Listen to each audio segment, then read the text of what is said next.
हिय हर सुन दीना। तो नौवीं भक्ति मेरी पकड़ लो, सब प्रकार से सरल बन जाओ। सरल, सब प्रकार से सरल बन जाओ। मन में कोई कपट मत रखो, मन में कोई छल मत रखो। सब नवम सरल सब विधि, छल ही ना, छल निकाल लो अपने हृदय से। किसी के लिए बुरा सोचना, किसी का बुरा हो जाए, सब प्रकार का छल निकाल दो और केवल मुझ पर भरोसा करो, अपने माधव पर भरोसा करो, परमात्मा पर भरोसा करो, राम जी पर भरोसा करो। ये सबसे सस्ती भक्ति है, सबसे सरल भक्ति है। बोले सरल बन जाओ।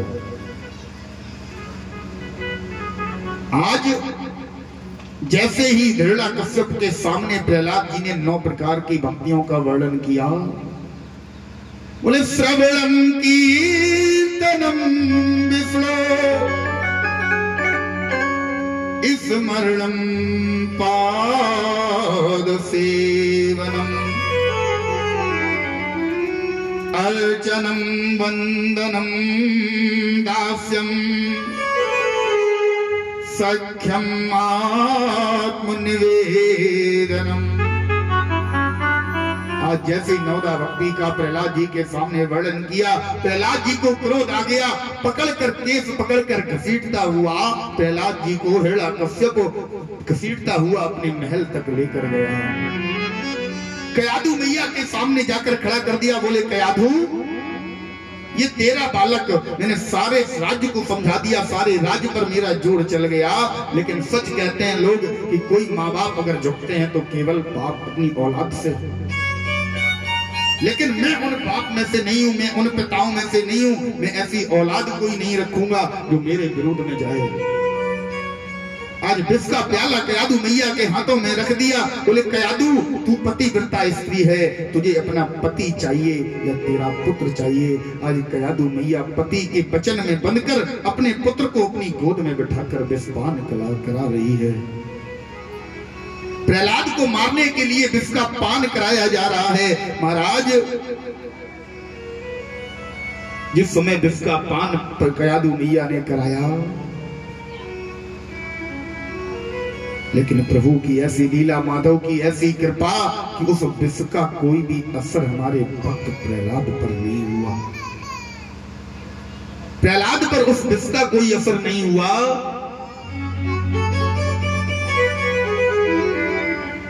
कयाधु मैया ने अपने हाथ से विष पिला दिया। हिरण्याकश्यप ने देखा विष का कोई खास असर नहीं हुआ। आज हिरण्याकश्यप ने प्रहलाद को बंदी बनाकर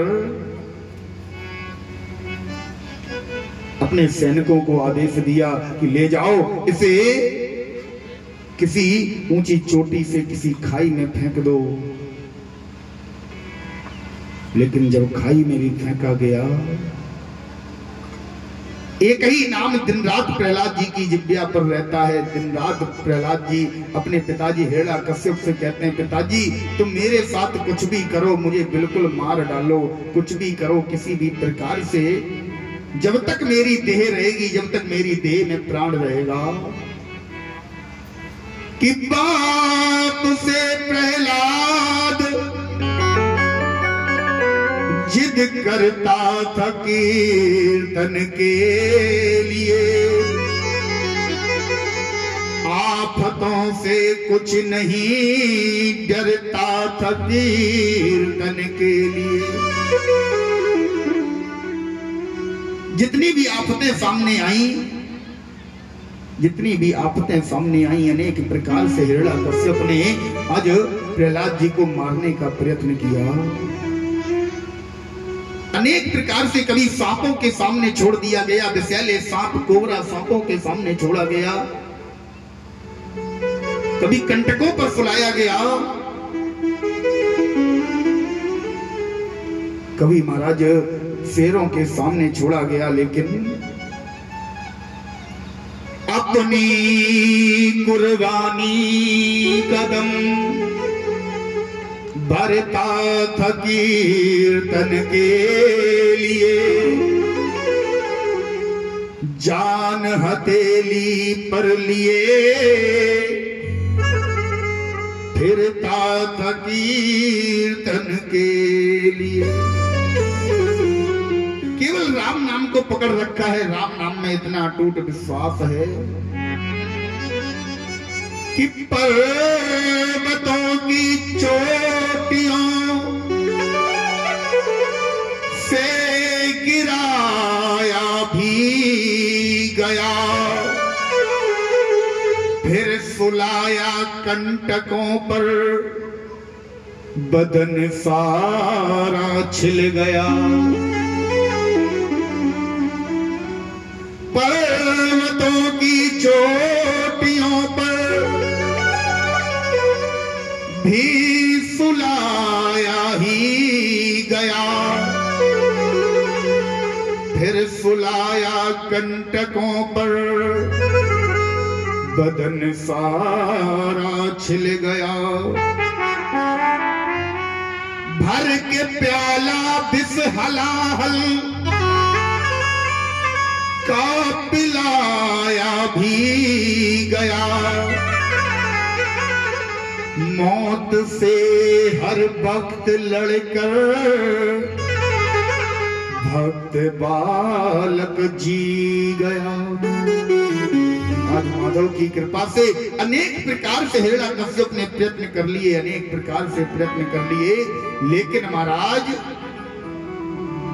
हिरण्यकश्यप को किसी भी प्रकार से मृत्यु का वरण नहीं करवा पाया। मृत्यु हिरण्यकश्यप को छू भी नहीं पाई। महाराज जिस पर उस परमात्मा की माधव की कृपा है, जिस पर उस माधव का प्रेम है, जिस पर उस माधव की दृष्टि है,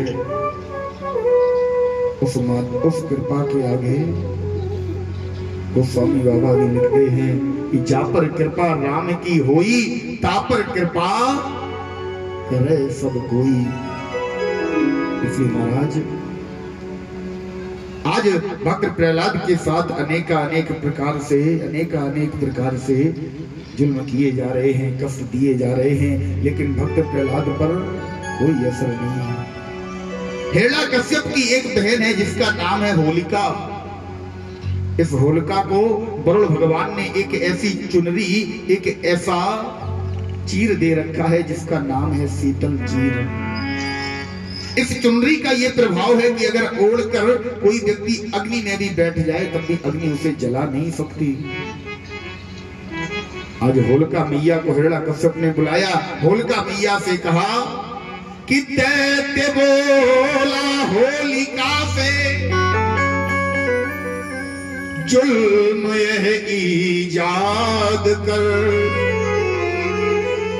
गोद में बिठा कर अपनी खाक मेरी औलाद कर।